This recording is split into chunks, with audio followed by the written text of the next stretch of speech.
Coming up on today's show, it's Gamescom 2021, and we've got some new game announcements.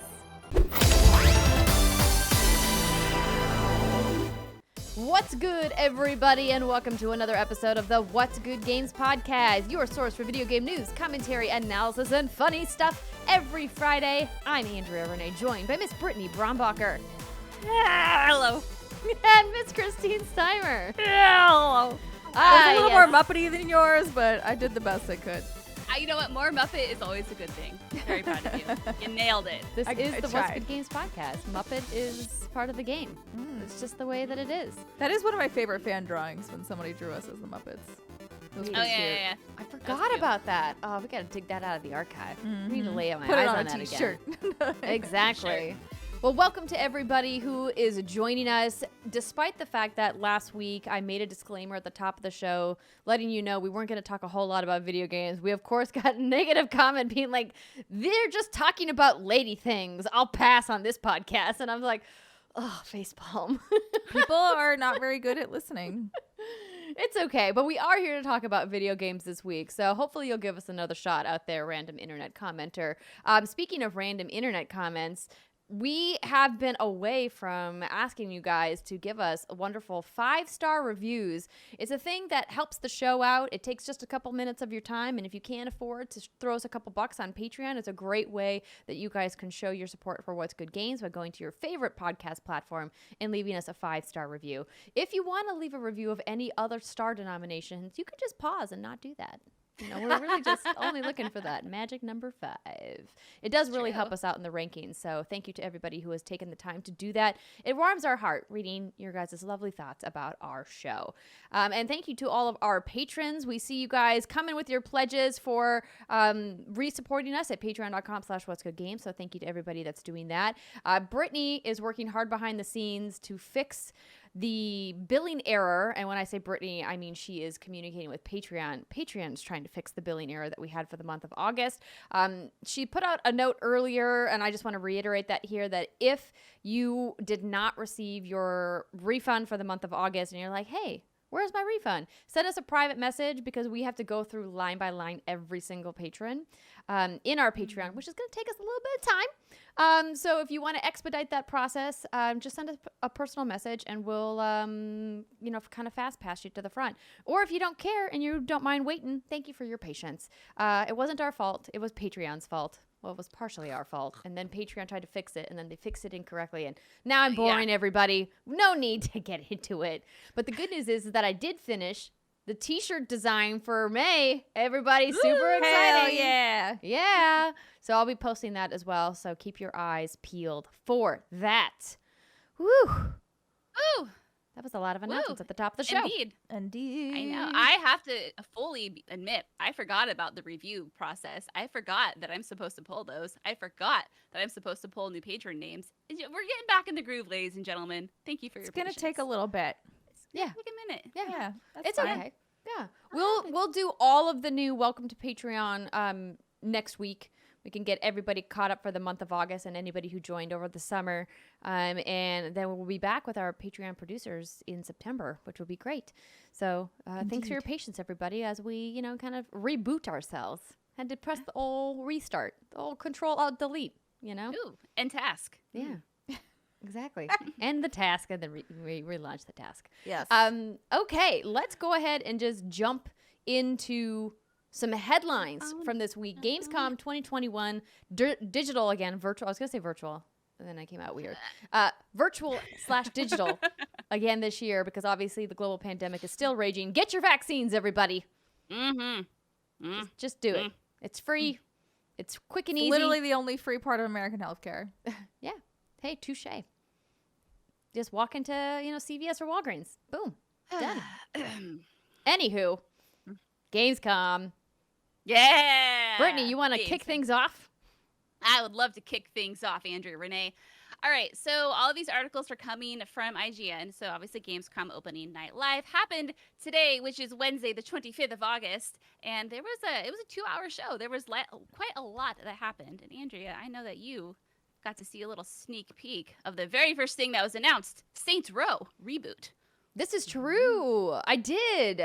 So what's cool about this is that it's the team at Volition going back to the franchise's roots and really trying to get away from the more superhero-like protagonists that they had in Saints Row 4.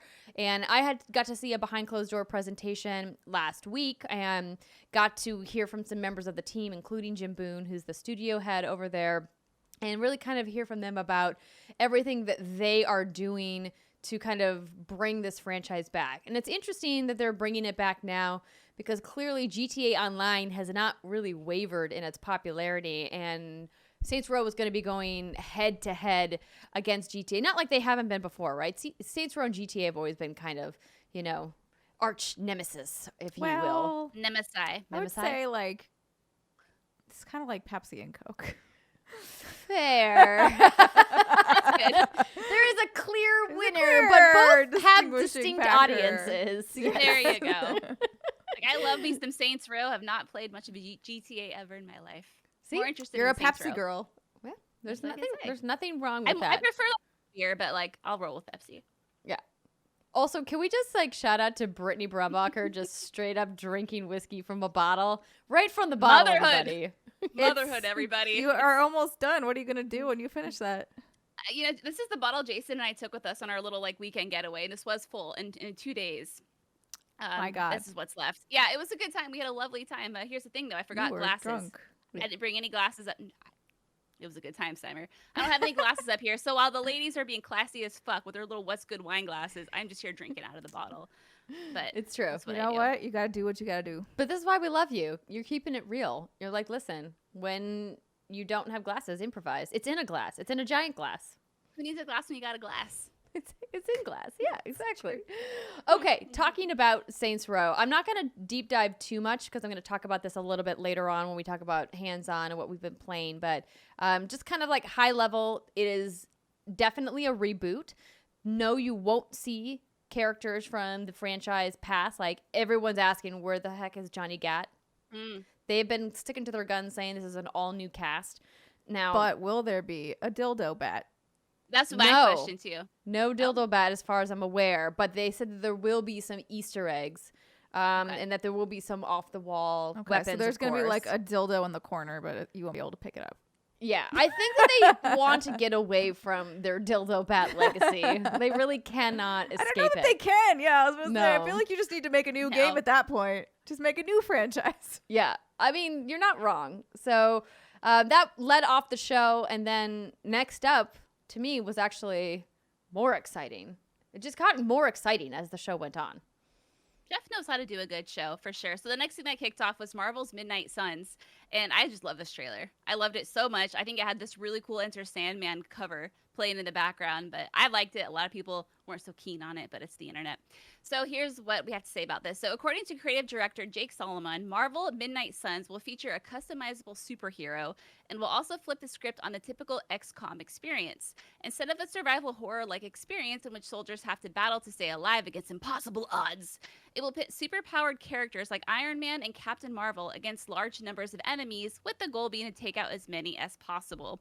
It will retain plenty of familiar features like destructible environments, but series staples like permadeath will be out, and many of the mechanics will be entirely new. Now, as somebody who was put off by some of those series staples, I'm excited, but I know that there's XCOM diehards that are like, well, then this isn't really an XCOM game. But I feel it's kind of like, so exactly what we just talked about with Saints Row. Yeah. Now it's the same thing for XCOM. Yeah.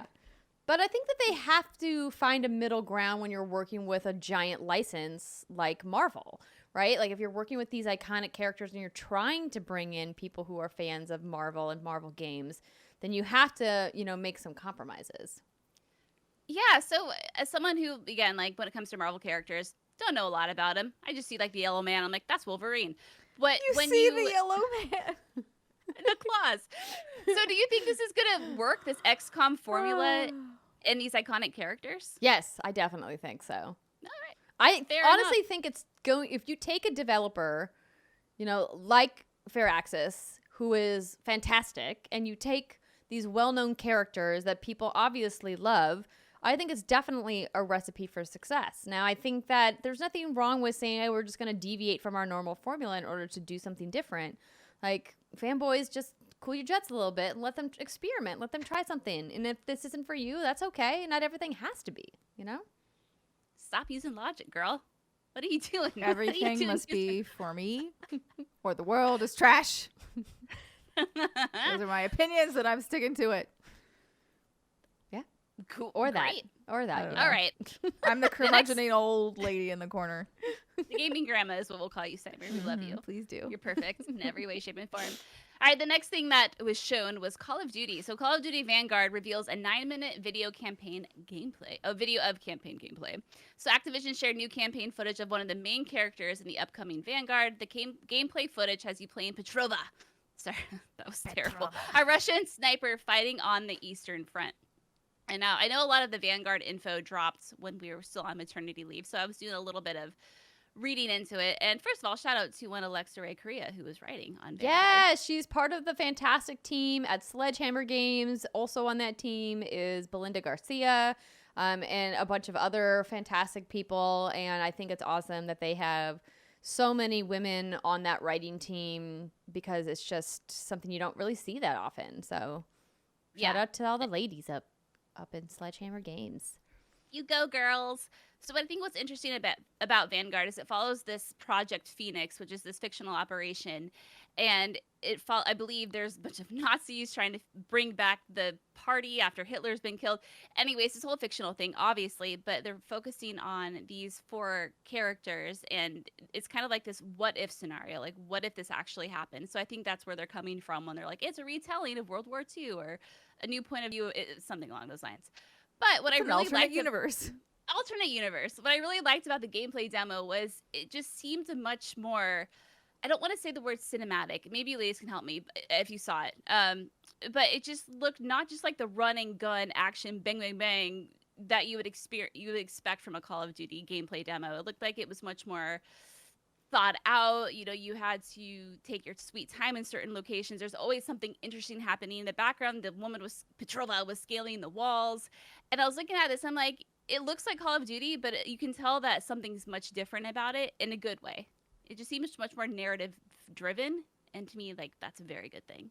So kudos, Call of Duty. Yeah, I think it's really going to be one of those games that is going to, I think, try to balance the seriousness of the subject matter, right? I think anytime we see a game come out about World War II, in particular, that war always seems to have a lot more weight to it. Not to say that every war should have some kind of weight to it, because war is a terrible, awful thing, and there are real war never changes. Yeah, there's a real human cost to it. Wait, Steimer's singing a song. No, I said it's Fallout says. It's from Fallout. Well, I don't know if it's from Fallout, but they use it a lot in their trailers. War never changes.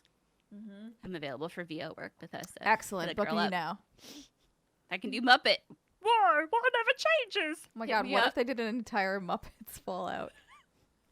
I would be into it. It would be so successful. It really would. All right, moving on from Call of Duty. Let's get into another game where you shoot things. Let's just keep going, yeah. Let's just keep it going. So Halo Infinite release date officially was confirmed alongside a new trailer. So Halo Infinite is coming December 8th. Unfortunately, it leaked a little bit before the official reveal. And you know what makes me laugh, ladies, is when people are like, oh, Halo's release date leaked. And then they don't like talk about the leak and they're just like spreading the leak. You know what I mean? It's like if you're trying to like be a good Samaritan. Okay, so like today I saw a friend. I love the guy, but he was like, Halo release date leaked, and then he just showed a GIF of someone like trying to drink from a cup. And he didn't actually say what the release date was. Right. Yeah. And it's like, okay, are you trying to like be like, ooh, I know something that's out there on the internet, so look at me, or are you trying to be like, yo, I don't want to spread the news about this, but it's out there. You know what? Like, I don't know. It's like the tweets that are just like earthquake. Anyway, you're like, all right, cool story, yes, bro. There was an earthquake. Confirmed. Anyway, you did it. Anyway, so yeah, so it's coming December 8th, and then we also saw a brand new story trailer for Halo Infinite's first free-to-play multiplayer season, featuring Commander Laurette Argnia and her history with the Spartans. And I thought that was a really fun trailer. I don't know if either one of you saw it, but yeah, no, I mean, I saw the whole thing. I saw the whole thing. Okay. I came in, I don't know, halfway through, so towards the end. I was driving up during it. But can we, for a second, pause here and go, why on earth was all of this Halo news in opening night live and not in the Xbox showcase? Wait, when was the Xbox showcase? The fact that you even have to ask that means that Xbox done fucked up. I mean, there's that, and I also have been paying literally zero attention to the world. It was the day before. It was yesterday. Really? Yes. It was more of just a deep dive. It was more of like a deep dive into certain games. I mean, they prefaced it and said you're not going to get any new announcements or anything really like that. No? Wait, when did they say that? I think it was in a tweet that I saw. It was like the expectation was set, but not like it wasn't in your face. It was one of those things where the way that Xbox was hyping up that press conference and what it actually turned out to be were two wildly different things. Yes. And granted, like they did preface it in some way, shape, or form, but it wasn't like in your face, like, yo, dog, unless I missed it. Anyway, yeah, Steimer. So it was like a deep dive into a whole bunch of games. There were no announcements or anything like that. And that's the only reason why I'm wondering if they thought it wouldn't be a good fit for that particular press conference. But it is a little head scratchy. It's just kind of a weird marriage of the two. Steimer, if you wanted to learn everything possible to know about trebuchets, then the Xbox showcase was for you. Hey. Not sure that I want that particular history lesson at the moment. They launched beehives out of trebuchets. In the what? In like for real? In real life? Apparently, real. yeah. In this, there was like it felt like a mini episode of something you would see on the History Channel. Beehives were so ubiquitous that they were able to grab them and launch them with trebuchets? Apparently. Like Imagine being the poor guy whose job it was to go get the beehive. Yeah. Be like, Sir Bob, please bring us 10 beehives for the trebuchet. I feel like that wouldn't be an easy task. If you sent me outside right now and was like, go find a beehive, I couldn't do it. I couldn't do it. Could you? Like, I don't think anybody would be like, yes, I know how to find a beehive. Let me come back. I don't even know how far away one would be. Is it a mile? Is it 2? Is it 10 feet? I have no fucking idea. Probably not 10 feet. That's the only one I'm pretty sure of.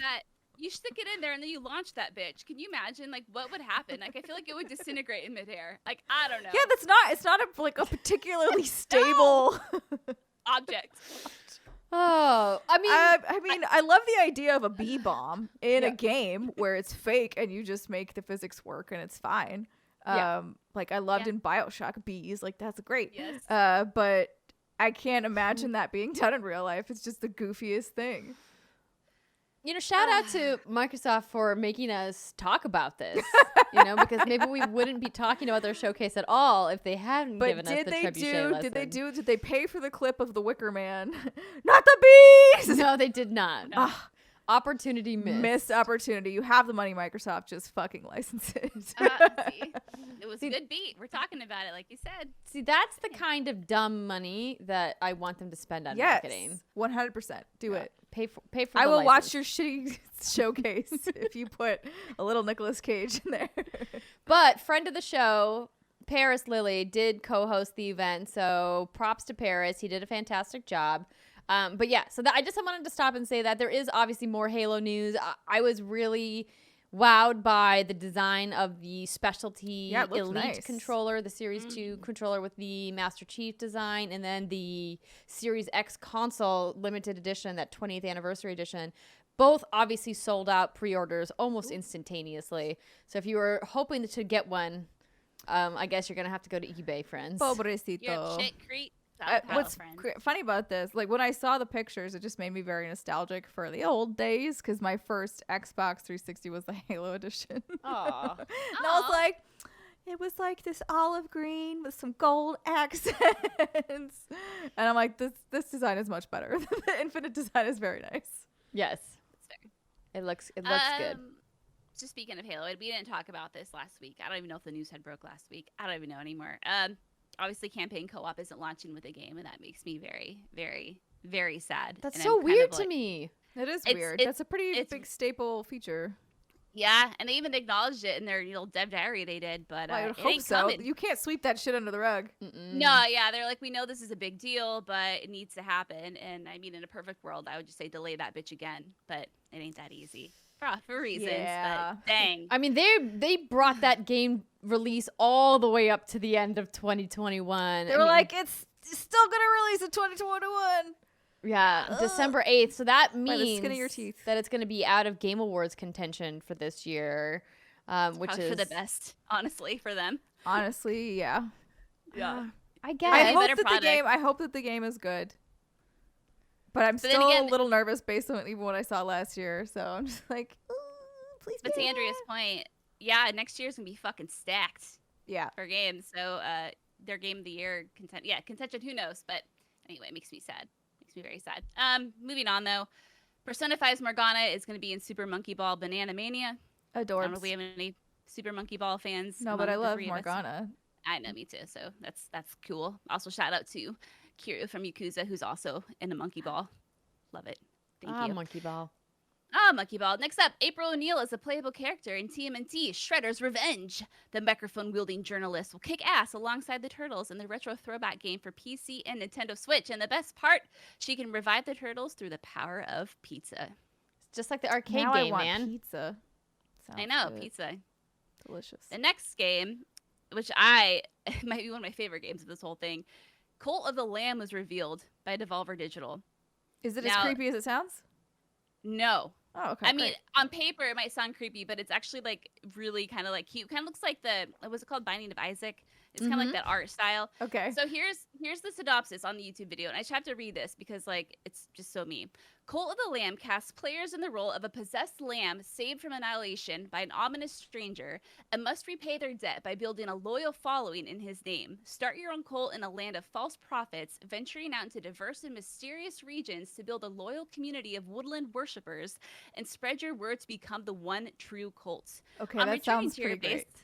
Oh, yeah, right? And then on returning to your base, you must fulfill the needs of your followers in order to receive their devotion. Use resources to build new structures, perform dark rituals to appease the gods, give sermons to reinforce the faith of your flock.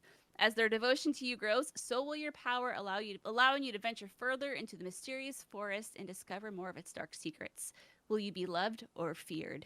Oh, and if you look at the art style of this, it's just so fucking cute, but so dark and demonic at the same time. I just love this. It's such like a clash of ideas, but it looks like it's just going to work. And then you come back from doing your little rogue run and you chop down trees, you build structures for your followers, you get false prophets among you and you have to kill them. I'm just into it. It looks fun. Nice. You know, that's just me. Thanks for Sometimes you just thanks for your need support. some, demonic cuteness in your life. Always.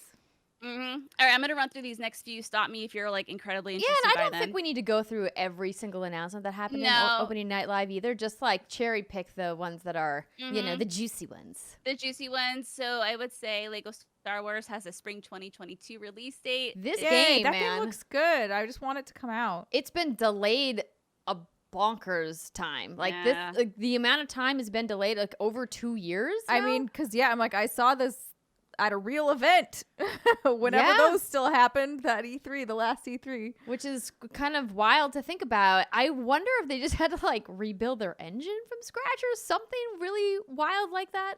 We'll have to dig into that with TT if we ever get to talk to anyone from that studio again, and be like, so what happened? Can you tell us the inside scoop? I got a cigar here.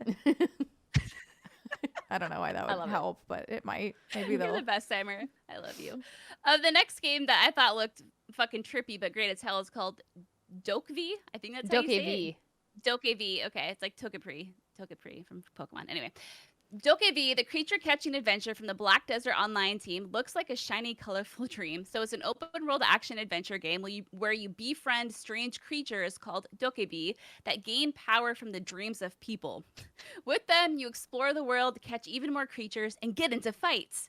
So this game was actually announced in 2019, and it just I know we don't have the B-roll here, but take a look at it when you can, because it actually looks really pretty in its own like artistic form, and it reminds me a lot of Pokemon mixed with like some weird, I don't know, vibes, kind of like, oh god, what's that really terrible game that just came out? Balan Wonderworld.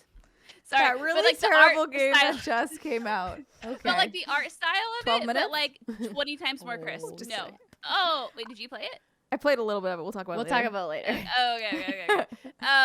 Anyway, yeah, take a look at it. It looks trippy, and it had a really poppin' like K-pop song playing in the background. Yeah, I thought it like looked going cool on. too, and this is not normally my style of game. And for anybody watching at youtube.com/whatsgoodgames, and you're like, why isn't there B-roll? We've discovered over doing these for a couple of years now that whenever we put in B-roll from one of these major shows, we always get a copyright strike. And so we're like, you know what? Let's just not. And so when we know we can control the B-roll, we'll try, of course, to put it in. But for shows like this, it's just the strikes come fast and furious, which is just a pain in the ass for us to have to manage. So in case you were wondering, apologies that we don't have shiny B-roll to show you. I'm not It's sorry. true. You can watch it on the internet yourself. Steimer coming with the truth. This next one that I wanted to point out was probably one of my most exciting moments of the show. Yeah. Horizon Forbidden West Yeah. finally has a confirmed 2022 release date. It used to be holiday 2021, and now it's February 18th, 2022 is the date that we're going to revisit Aloy. Yay! We get to swim around with fishies. We get to see all the beautiful places, all the beautiful robots. I'm excited. And Sammy this came Nichols. up- Oh, sorry, go ahead. I was just gonna say when this came up, I had forgotten that the game wasn't actually officially confirmed to have been delayed. I know it was heavily rumored back in July, and I forgot that, like, yeah, Guerrilla never officially confirmed it. It's kind of interesting that they waited so long to do it, but you know, I like cool, at least that. it happened. I like it when a studio's like, no, we'll talk when Fuck we're you, ready. we're gonna hold our ground. Yeah. It's smart of them to That's fair. not put out a date until they're really firm, because otherwise then they have to slide it again, right? And Sammy Nichols says, hey ladies, so Horizon got a release date. Eee! Do you think it's too soon with the shortage of next generation consoles? I don't think it's too soon. I think this will help, hopefully sell more consoles as they become available. So even if like a shipment comes in before this release date, people can know that they have something new to look forward to. Like, let's say Sony releases a bunch of consoles around the holidays. We obviously don't know what's going to happen with console supply, because in case people missed the memo, there is a global shortage of the specific kind of chip that goes, Semiconductor, I the think. semiconductor chips, that go Yeah. into a lot of different kinds of electronics. It's not just video game consoles. There's a lot of electronics that are in short supply because these chips are just not available. So we don't know like what's going to happen with the demand. This probably is a big contributor. I'm just totally guessing here as to why we haven't seen anything new from Nintendo. Nintendo's like, we don't got to release anything new. We got our old Switches, and we got nothing but time. clearly people It's are not- buying them, and it's fine. I did get my hands on that. Well, I don't know what it's called anymore. The Switch Plus. What's it called? The new one that's coming out in October. The new I think. Nintendo Switch. Yeah. Is that just what it's called? The new Nintendo Switch? I don't thought so. Probably. Yeah, That sounds seems right. like some Nintendo shit. Well, it Yeah, was the but- new Nintendo 3DS. Right, new Nintendo Switch sounds right. I don't know. I was balls deep in a newborn at that point. Or raising the a other way newborn. around, way, maybe. Yeah, there we go. Also, to Sammy's note, this game is also coming to PS4. Yeah, I was So- about to say it's also last gen somehow. I Yeah. don't understand how that's possible. I don't know what your PlayStation 4 is going to sound like when you try to play this game. But do what you got to do. Yeah. Well, If you can't get your hands on a PS5, it will technically work. well, that engine that Guerrilla created for this game ran beautifully on PlayStation 4 for the first game, and I thought that game looked gorgeous. So if they're just making some minor tweaks to it and adding a bunch of like fairy dust to make it look extra pretty on PS5, Fairy dust. I think that PS4 owners will be okay, particularly if you have a PS4 Pro. I think you'll be all right, Yeah. because that engine was designed to run specifically on that hardware. I still think it'll be loud. I mean, yeah, no I doubt. still think it's going to just be whirring away in the corner. Just make sure it's Take your properly ventilated, everybody. Maybe buy a little mini fan that you put next to your console and keep it nice Sit and cool. in a nice bath. Oh Don't do my that. God. Don't do that. know, I accept no responsibility for what happens to your house if you do that. Yes. Disclaimer. Don't do that. Don't put anything that's liquid near your consoles, everybody. Correctamundo. Don't do that. Mm. But yeah, so exciting to see that. That, to me, it was an interesting thing to get from Sony. I'm glad that we got it, though. I'm still hoping that we're going to get a detailed look. We got a couple really quick snippets of new gameplay in that announcement. And when I say quick, I mean we're talking a couple frames, and that's it.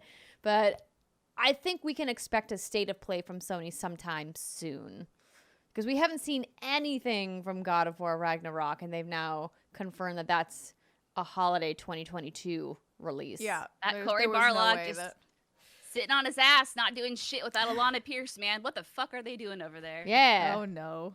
Sending each other memes on the internet. That's what they're I love them doing. both. All right, more continue. Horizon news. Yeah, I got 4K 60 FPS update for PS5. That's Horizon Zero Dawn. So if that's a thing, if you still have not played Horizon Zero Dawn because you're pulling a Brit and there's too many trees for your liking, There's not as many trees in certain parts of the world. Go to those other areas in a bit. like Pokemon Arceus, there's no trees in that game. Why? I don't know. Probably because they don't want to take the time. We don't have trees here. Anyway, I digress. Okay, next up, we got some updates on Valheim. Sifu got a February release date, which is, again, a game I'm really looking forward to. It's that Kung Fu Fighter brawler that every time you die, you age. I miss something. I thought you said seafood, and it was really confusing to me for a second. All and, those then fish texts. and then I saw the notes, and I was like, okay, never mind. Oh, I love my aging seafood. I was It's real like, good. what? That's a weird name. No, Sifu looks really great. And then the showcase ended off with a Death Stranding director's cut because, of course, it did. Oh my god, it was the most boring. I mean, if you're into it, I guess go on with your bad self, but I was not. Y'all know, if you listened, how I felt about my time in Death Stranding. Also, snooze fest. I didn't mind it for the little bit that I played, but the idea that people are playing it in a multiplayer mode and like running around with giant like fucking backpacks on is just kind of a ridiculous. But I do want to give a shout out to one of our fantastic community mods and patron of the show, Molly Bittner, who made a very compelling argument on our What's Good Games Facebook fan page for why she loved Death Stranding so much. And after I read her very compelling argument, I was like, okay, I see it. I can see how you can get satisfaction from picking up these packages and delivering the packages and completing these kind of tasks throughout the world. When I wasn't bored by that process, and you know, some people found it very relaxing. Sure. I had anxiety-inducing moments with all of the baby noises and then the scary, creepy ghost people trying to kill you. I actually did. I mean, I agree those were anxiety-inducing, but I actually liked those parts because they actually felt like a video game. That's fair. Oh, she's just bringing the salt. Well, Shake it on, am sir. I wrong? Shake it on. The other stuff, I'm like, yeah, okay, I'm delivering a package, and like, oh, this fucking rain, god damn it, it's degrading the packages. What an asshole. I got so frustrated with the traversal mechanics and how every little like rock in the road like. I mean, it made was it hard for me to walk. funny as hell, though. The physics Yeah, are I really forgot about amusing in that game. I love it. I'm like, first of all, this guy's back would just snap. Would just snap in half. You can't carry this high. Like, this isn't how weight distribution works. Physics. But, and especially, that was the funnier thing, too, in this trailer, I don't even know what technically it was, the massive gameplay footage we saw, where somebody was just like falling from a cliff gracefully and just landed as if it was no problem with, again, all this shit on their back. Like your legs would just imagining a really horrific bone break. Oh, no Fair. thanks. So something that I saw that you, I think, just kind of missed, and no worries, there was a lot of announcements, was we got a early access release date for Vampire the Masquerade's Bloodhunt Battle Royale game. So the reason I bring this up is because when I was hosting for the weekly for Opening Night Live, my co-host, Sancho West, was talking about how he played in an alpha test for this game and absolutely loved it, and said that the vampire mechanics in this Battle Royale were just super fun to play. And so for people who aren't familiar with what Bloodhunt is, it's essentially a Battle Royale where you play as a bunch of different classes of vampire, and they take the vampire classes from classic literature vampires and modern TV and cinema. So they kind of take these archetypes. Sparkly one. They have a vampire that can stun you with its beauty. Oh my god. Edward. Yeah, see, they have a vampire for Steimer. And so he was telling me about how it feels really good, and that there's a mechanic where if you get low on health, you can find NPCs on the street and like stop and like suck their blood to like revive yourself. And I was like, oh, that's interesting. And so I think that this is an interesting game to watch if you guys are into battle royales and you're looking for something that's kind of got a fresh take. I've heard good things now, you know, from Sancho and from some other people who showed up in the chat to say that they had played. And now it's going into early access on September 7th. So Not that far. just a couple weeks away if you guys want to check it out on Steam. It was a lot. That was was. a long show. It And was. like props to Jeff, you know, the energy was high the whole time. He has such a good time hosting that and putting it together. You can tell it shows. But I was definitely getting very sleepy towards the end. Not because it was boring or not great, but I'm just not used to watching 2-hour conferences, ladies. Yeah, Not it used was to it. it was a That's long fair. show, but it was packed with some meaty stuff. I don't feel Yeah. like there was really anything in that show, and we obviously didn't cover every single announcement in opening night live, but I don't feel like there was stuff on that show that felt like it was like super boring and super belabored, because Jeff knows how to put a show together. I think that all of his experience doing, you know, the video game awards and then creating the game awards and then working on Summer Game Fest has kind of showed him what people want. And there's so many different ways to track data now with live stream technology about when people are clicking away from the tab, when people are interacting on chat, and then using hashtags to tweet about specific moments. You can really see what kind of content gets people excited and use that data to then create programming for the next thing that's going to be even more exciting. And I think that's what's great about having a guy like Jeff produce a show like Opening Night Live, that he cares about that stuff and it makes the content better. And I get that people like the producers at Xbox are beholden and have an obligation to highlight and feature all of their dev teams, right? They can't say, well, people only want to hear about Halo. Who cares about learning about trebuchets in Age of Empires, right? Or it's like, who cares about watching like a 10-minute Forza Horizon 5 demo, which actually looked really beautiful, by the way. You know, and so I think that it's tough when you want to make sure that some of your team members get their time to shine on stage. You have a bigger obligation as a platform holder than clearly Jeff does as an entertainment producer. So just my 2 cents on that. Yeah. Yeah. Anywho, that's enough about Opening Night Live. Now I want to tell you guys that this episode of What's Good Games is brought to you by HelloFresh. What is HelloFresh, you may be asking? Well, with HelloFresh, you get fresh, pre-measured ingredients and mouth-watering seasonal recipes delivered right to your door. Skip trips to the grocery store and count on HelloFresh to make home cooking easy, fun, and affordable. That's why it's America's #1 meal kit. Fall is busy, you guys, but HelloFresh recipes save you time that you'd otherwise spend on meal planning, shopping, and shopping, so you can get back to what matters, playing video games. HelloFresh offers 50 menu and market items to choose from every week, from vegetarian meals and calorie-smart choices to extra special gourmet options like the pancetta-wrapped chicken. Chef's kiss. It's so good. There's something for everyone to enjoy, with recipes designed and tested by professional chefs and nutritional experts to ensure deliciousness and simplicity. And you get better value. HelloFresh is over 30% cheaper than shopping at the grocery store, with pre-portioned ingredients that ensure you won't spend money on excess food that ends up going in the trash. This is such a big thing. John and I used to buy all of this produce every week. This has probably happened to you in your household out there as well. And we say, we're going to eat this fruit, we're going to eat these vegetables, and then the week gets away from you and things start to rot in the fridge, and then you end up throwing it out. And HelloFresh has really saved a lot of food waste for us, and it's actually saved us quite a bit of money, since, you know, you're not literally throwing it out in the trash. So I really love cooking with HelloFresh. We had this recipe recently that was some tomato and mozzarella gnocchi, and it was just to die for. It had like the little breadcrumbs on top of it. Love me some gnocchi. I could eat pasta and potato dumplings all the time. Just give me the carbs, everybody. If this is making your mouth water and you want to check out HelloFresh for yourself, go to HelloFresh.com/what'sgood14 and use code what'sgood14 for up to 14 free meals, including free shipping. That's 14 free meals, including free shipping at HelloFresh.com/what'sgood14. Use that code what'sgood14 to get those 14 free meals, and you can try America's #1 meal kit for yourself. All right, ladies and gentlemen, we thought about pulling some other news stories, but we had so much to cover with Opening Night Live. We're just going to go ahead and dive right into what we've been playing.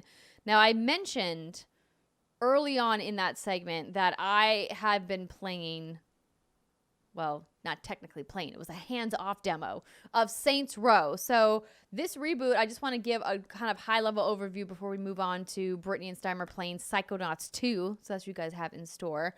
As I mentioned at the top of the show, I got to see this behind closed doors presentation.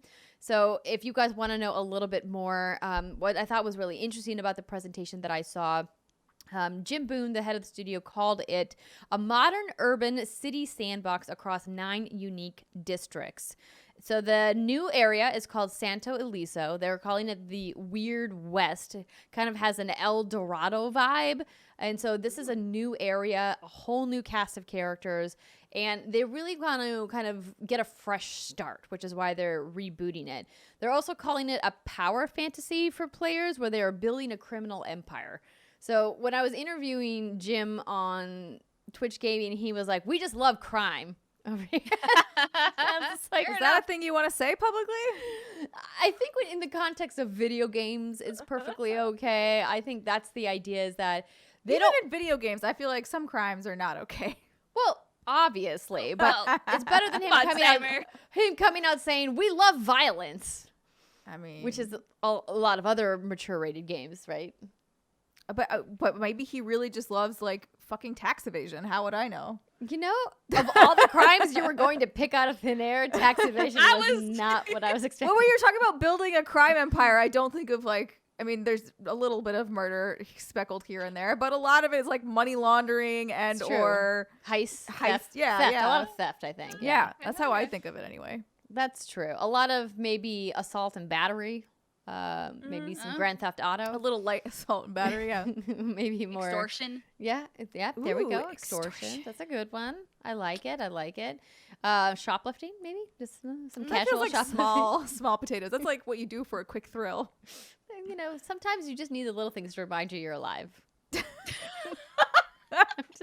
Yes, this packet of gum. It's mine now. Oh, I'm so alive. I'm rewatching I'm not Empire. I'm rewatching Succession, and there's one of the characters who's like close to being a billionaire who like they discovered is shoplifting on the side because like he like needs it for thrills or whatever, and it's weird. Wow. Anywho, that's why I was thinking about that. That's how the rich stay rich, everybody. Exactly, they shoplift. Just keep stealing. Exactly. Just take it from the little guy. So the game is going to be co-op. It's 2-player co-op. Yay. I was a little disappointed to hear that it's not going to be more robust multiplayer. We point blank asked them, is there going to be multiplayer? It's a giant sandbox game. And like clearly GTA Online is popular because it's lots of people playing, not just two. Mm-hmm. And they were like, we're not talking about multiplayer at this time, which to me means there's no massive multiplayer option. Maybe it's something that they're going to add later, but this is also the studio that didn't make Agents of Mayhem multiplayer, and I think that game wouldn't have tanked as hard as it did if it had been.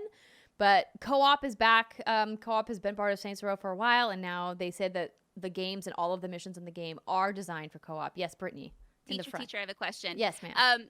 With the co-op, do you know if your co-op partner is going to take the role of one of the other NPCs we saw, or is it going to be a whole new different character that they get to create themselves? That is a great question that I do not have an answer for. I actually, let me push my glasses up. I submitted a list of questions because there was a Q&A session after the presentation, and like a lot of these group Q&As that are done virtually there's a lot of us with questions and not a lot of answers. And unfortunately, in my presentation that I saw, the team, I think the person asking the questions didn't preview them thoroughly enough and did a lot of repeat questions, which is a little frustrating for me. But so I never got any of the answers to my questions that I sent to the PR team. So unfortunately, I do not have any answers for you, but hopefully I will get them soon. But it is untethered. So you got that going. You got that going for you. That's awesome. Yeah, exactly. They're really kind of hitting home that these are new characters, that there will be a few Easter eggs, but that, you know, they really want to focus on these new people that are going to be in the game. There will be 3 factions, so factions are returning: the Panteros, the Idols, and the Marshals. And then, of course, you're going to be building the Saints, the gang from scratch. They call it a John Wick cross Baby Driver cross Hobbs and Shaw for inspiration. So just let that simmer a little bit. I actually haven't seen any of those. What? I know what John Wick is. I just haven't seen it. Ugh. I also know what Baby Driver is. I haven't seen it. Hobbs and Shaw is not. I feels roughly familiar, but I can't. It's the spin-off with The Rock and Jason Statham from the Fast and the Furious okay. I was like, universe. This sounds very familiar, but I do not know why. Okay, that makes sense. So like the TLDR is that apparently Vin Diesel and The Rock has some beef, and they wanted to make for dinner. Yeah, they wanted to make a movie with The Rock though, because The Rock is the fucking best. Everyone loves The Rock. Awesome. And so they made a movie just with him and Jason Statham, who also was amazing. And Yeah, I didn't let me see tell that. you, that movie is real fun. It's a lot of dumb fun, but it's fun. It's fun. Yeah. Even I've seen that one, which is like, Wow, That says Brittany's a lot. calling me out. Well, it's not normally her know. cup of tea, that kind of it's movie. not. And when I can It get the really opportunity, feels I like- gotta do it. Oh, no. I like dumb fun. I like Yeah. those kind of movies where it's all actiony and some laughs and Mhm. doesn't take itself seriously. Like, I'm all for that shit. That's why I saw it. Yeah. But like I was saying, if I ever seen a movie and Steimer hasn't seen it, I gotta capitalize on it and call You her should. out. You should. And I appreciate you taking advantage. But yeah, if you haven't seen John Wick, we have to rectify that immediately. Okay. yeah, that will need to be rectified on my end.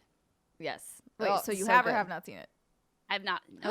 You haven't seen it either? We can No, just watch Jason's it three been of later. trying to them. get me to watch. No, Jason's been trying to get me to watch it. I'm like, why would I do that when I can watch Judge Judy? You know, I don't Because know. it's all about, like, there's a dog. There's a cute dog. Yeah, but nothing good happens. That's Dogs not and true. movies. Okay. Okay. You think I don't know the premise of John Wick at this point? Brittany might not, but I definitely No, I do. Well, okay. Well, the dog. In the later John Cherry, Wick. cherries. Okay, I'm moving on. Listen. Good idea. Move on. That's all I really want to talk about. You know, I think the coverage that I saw this week from other members of the press that saw this game was very mixed. And I'm not surprised. Saints Row has always been a kind of polarizing franchise. Some people really love its wacky, over-the-top humor. And some people are like, nah, this isn't for me. And I think that Volition knows that they have a cult following and that they have a group of people that just love this franchise and that will follow them to the ends of the earth. But I think that they're reaching a crossroads, not too dissimilar to what Resident Evil was going through, where they have two different fan bases within that franchise that like different styles of that game. And that they as developers have to go, well, which one are we going to lean into? Because marrying these two styles is really fucking difficult, as Resident Evil 8 proved, right? Like trying to make something actiony and also very atmospheric was challenging, and some people really liked it and some people were like, this wasn't scary enough for me.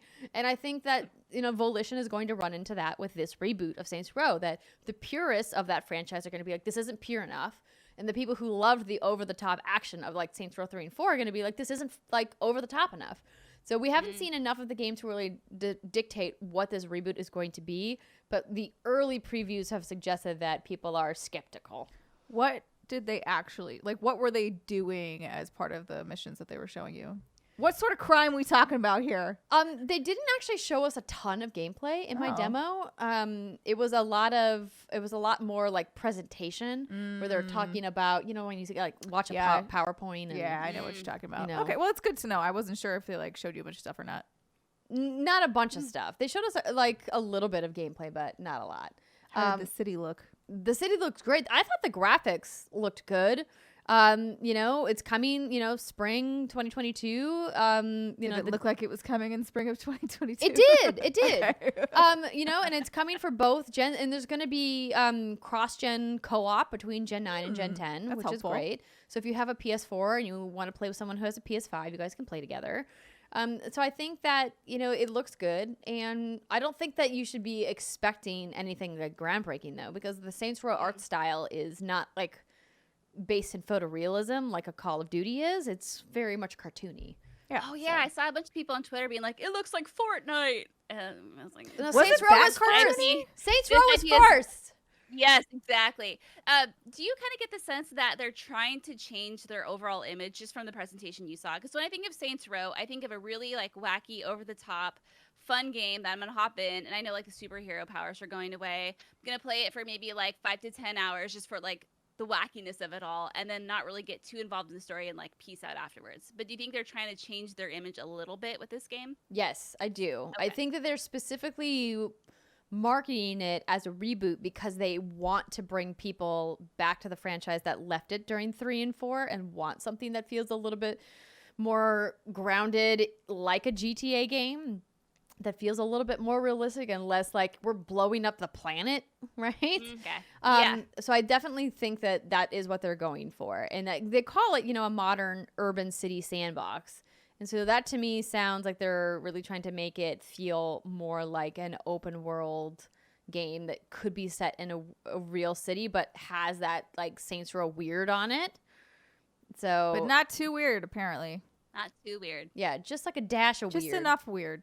Yeah. A little sprinkle. So what also Jim said was, imagine debt that you deal with in today's world, like student loans, etc., and that in order to pay down that debt, you can form your own criminal empire. What would that look like? If like a bunch of millennials were going to form a criminal empire to like tackle this crazy debt that they've been saddled Are they trying with. to like start a revolution with this game? What's Maybe happening here? Maybe We love crime again, specifically like tax evasion shit. We just don't like the government. I mean, I don't blame them. Government has That's, not been fair. great lately. Definitely fair. Well, that's a conversation for another time. But yeah, so this was just an initial preview.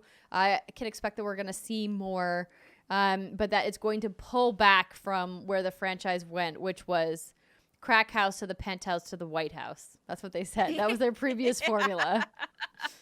That's perfect. That sums it up. I feel like it reversed. It felt like I don't know, the last ones felt like they ended up in the crack house. They were just like so crazy. Yeah, but I mean, Johnny Gat like became president, right? Like, wasn't that the whole shtick of the last game? I didn't finish that. I don't blame you. It was it was weird. Saints Row 4. It's a weird one. Anywho, it was interesting to see. Thank you to Volition for inviting me to come take a look, and Deep Silver for inviting me to come take a look at the game, and more to come on that game. Excellent. Coming out next year.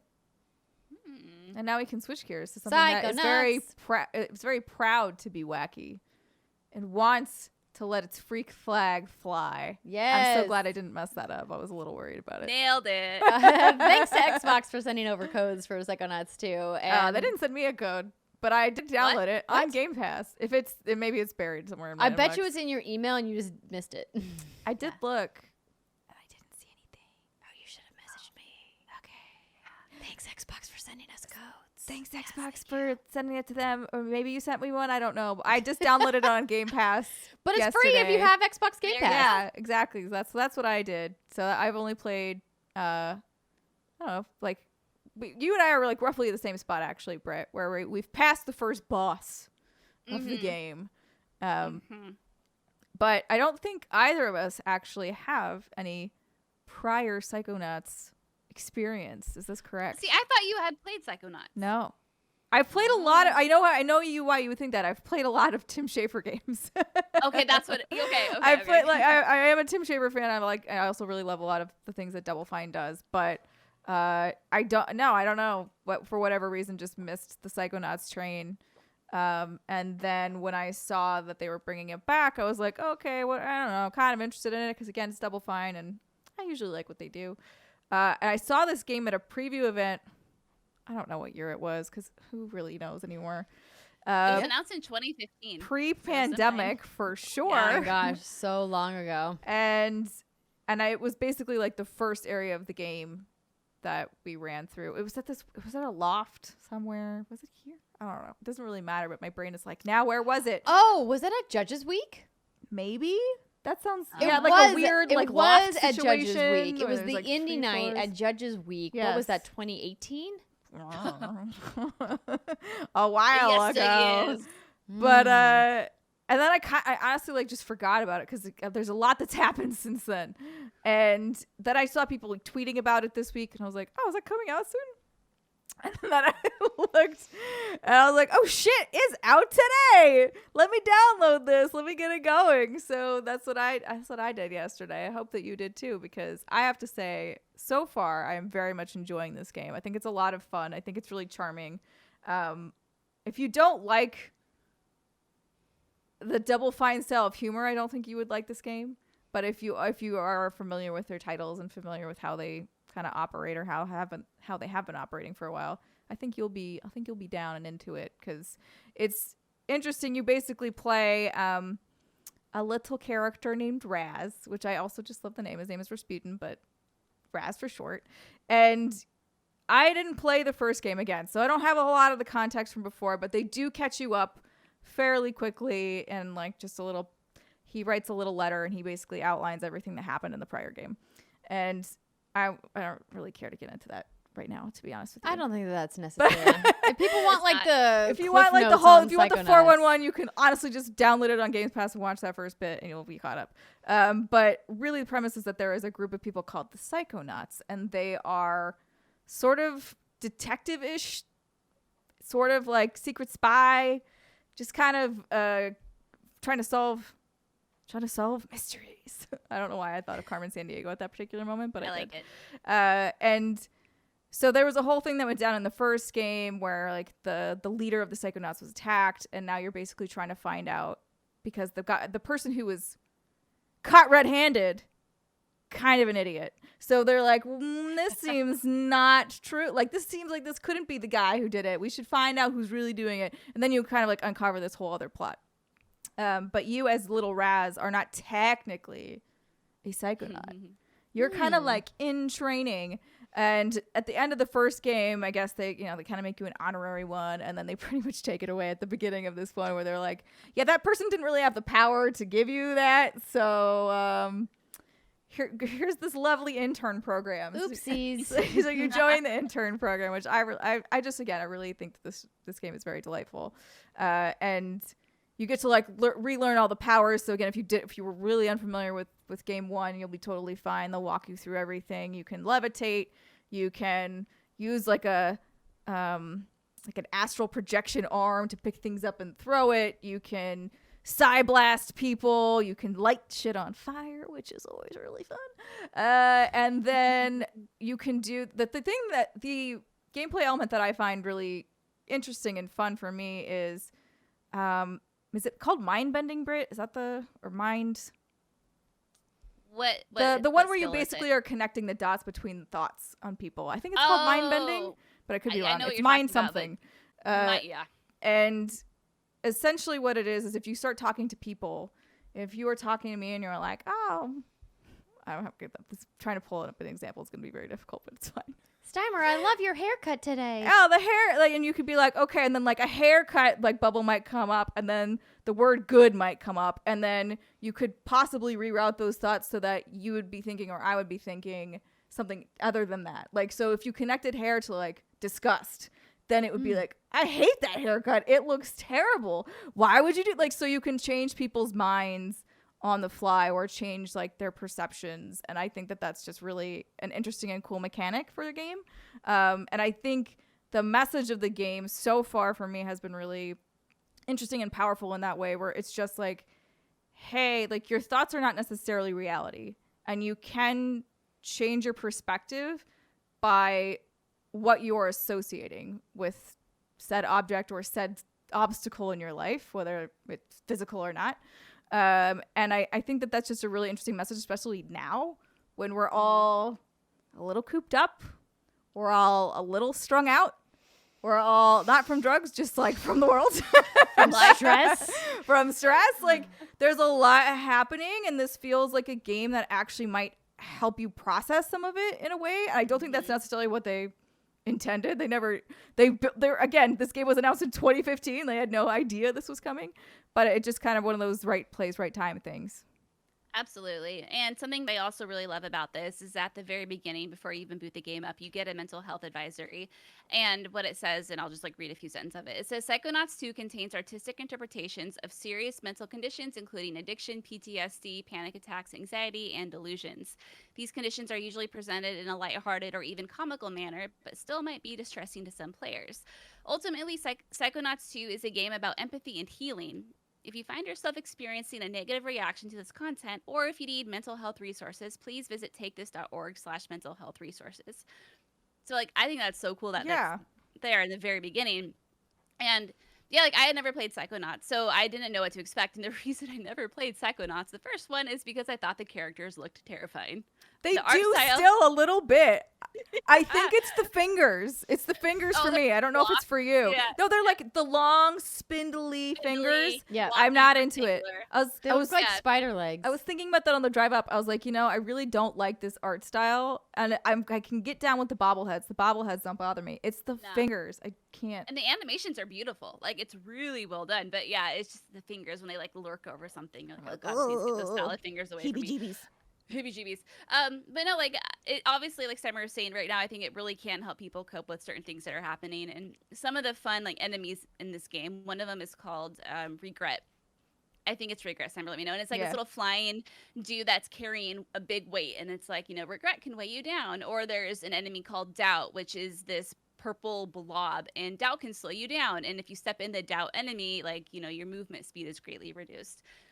And there's a lot of fun little like comparisons like that throughout the game that you're playing, and it really makes you stop and think about it. Now you can just play this and not really have that mindset of like, okay, what's another meaning behind this, you know, like connecting the thoughts, like Steimer was saying. Like if you really think about that and play with it, it's kind of enlightening. Or you can just play it for the platformer that it is. But if you really kind of like look into it with a different eye, I think you can get a really good message out of a lot of what happens in this game. And here's the thing, like, besides Mario, I don't really like platformers. They don't really do anything for me. Typically, platformers are very light in narrative and light in story, and I just kind of lose interest and fizzle out because I have no interest in running and jumping and collecting a billion different things because it just doesn't really interest me. But this game has a lot of platforming, but I'm just so into it, and I think it's because it just feels so interactive. I feel like everything I'm doing more or less has a purpose, and there's something I can find from doing it, like find within myself, like I was just talking about. And I feel like there's always characters talking to you, or Raz is always saying something.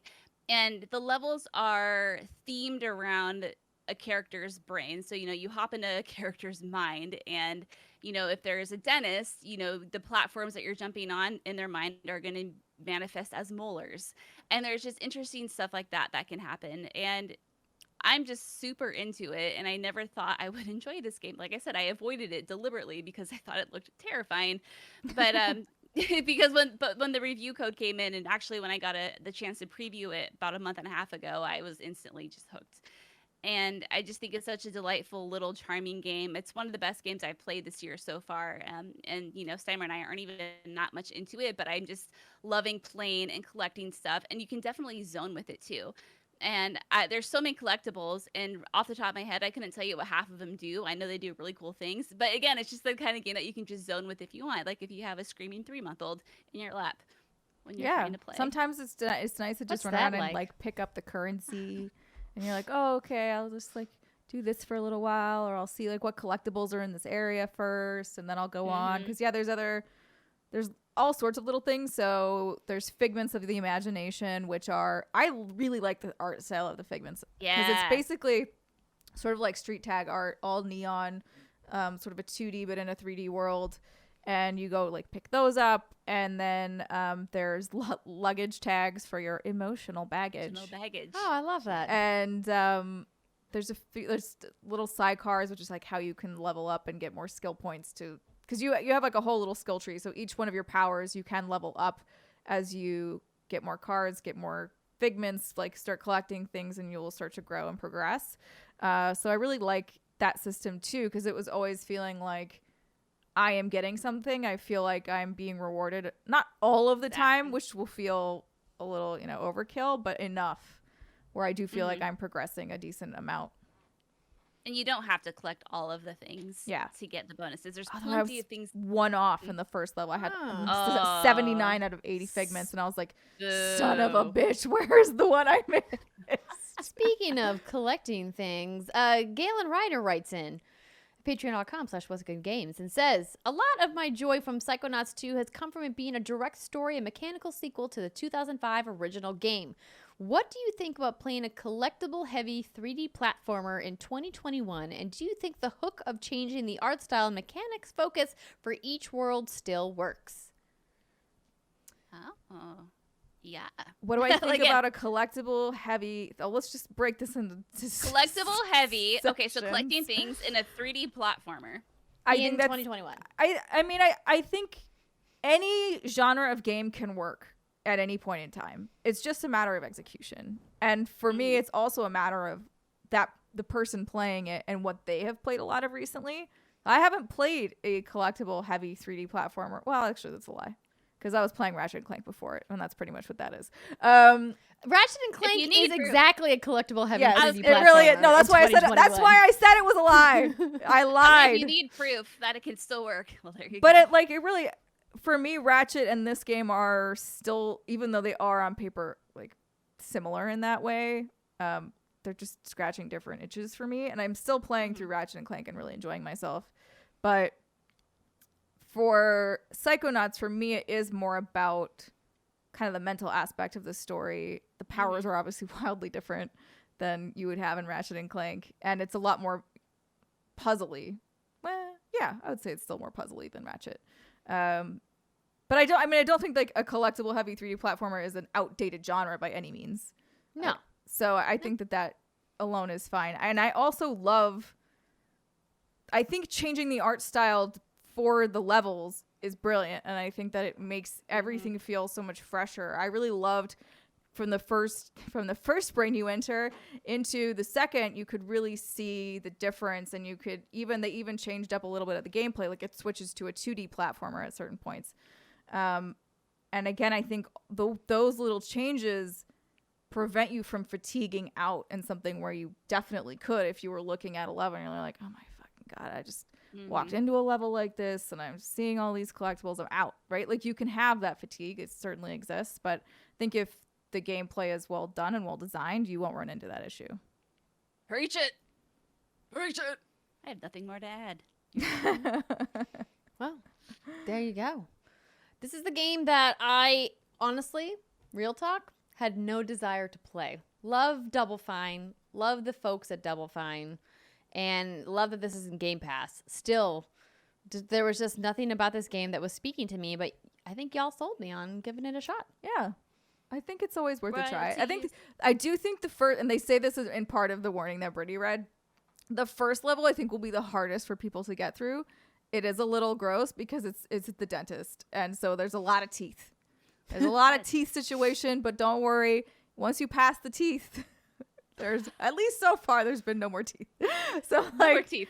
Well, it's okay then. Actually that reminds me what I think I really like about this, and Brittany, I'm curious about whether or not you feel the same, is obviously wildly different games, so don't jump on my ass here. But I get like Persona 5 vibes a little. Like just because what I loved about Persona 5 was the psychology of it. I loved going to these people's castles and I loved dissecting the issues of everybody else, not myself. And so like in a way that's kind of what this game is doing, but with just much different gameplay. And I think that this gameplay is just as fun in a different way than what Persona 5 had. Oh, for sure. Yeah. I mean, Persona 5 has hopped into my brain many, many times while playing this. Yeah. Because it takes the psyche of that person whose brain you're in, and it manifests in many different ways. And it's constantly changing. Like you said, sometimes it's a 3D platformer, sometimes it's a 2D platformer, sometimes there's other little puzzles that you have to do. And it's constantly fresh and innovative and very, very smart. Like the people who work at Double Fine are very, very smart people who do a very, very good job at making video games, because just when I think I kind of have an idea of like what to expect, they throw in a new idea and I'm like, that's brilliant. Good job, guys. This is why I don't make games, because I never would have thought of that. But it's just a really entertaining video game and really, really good. And I think, Andrea, you definitely should play it. Okay. Yeah. I will check it out when I have when? I have a few minutes to myself. Never. Oh my gosh, we didn't even talk about my number one bae, Destiny, having a major showcase. Oh yeah. I realized we just skipped over all of that crazy wild news that happened earlier this week. But I'm hoping to jump back into Destiny, even if it's just, like 20 minutes at a time, and I'll be able to talk about it in a What We're Playing segment in a future upcoming episode, and then I can bring it up. But the Witch Queen stuff isn't happening until February 2022. I'm going to be my God, everything's in February of 2022 then. Listen, spring next year is also supposed to have, what's it called? Elden Ring is supposed to come in spring next year. That I don't care about. There's also another. I think it's January, isn't it? Yeah, and there's also another big game happening in the Q1 2022. It's going to be stacked next year. Oh, and Breath of the Wild hasn't even gotten its release date. It'll probably be like a March, week or so around April. Horizon. Yeah. Like kind of what happened last time. I will definitely be going let's for see. Horizon over a Breath of the Wild. So January for sure, we have Elden Ring, Pokemon Legends Arceus. February, Horizon Forbidden West, Legends. Destiny Witch Queen, Saints Row, Sifu, and then we still have like Breath of the Wild in there somewhere. It's gonna be great. It's going to be wild. Ooh, Breath of the Wild. Yeah. Prepare your wallet, everybody. Mm-hmm. Start saving your pennies now, kids. All right. Well, I think that's going to do it for our episode for this week. Thank you so much to everybody for tuning in and being part of our fantastic community here at What's Good Games. As we mentioned earlier, if you want to throw us a 5-star review, that helps us out a lot. We'll be turning the Patreon back on next week. So if you haven't yet set a calendar reminder to head on over on September 1st to patreon.com/whatsgoodgames, now may be a good time to do so. Thank you, everybody, for listening. Enjoy your weekend. Bye, everybody.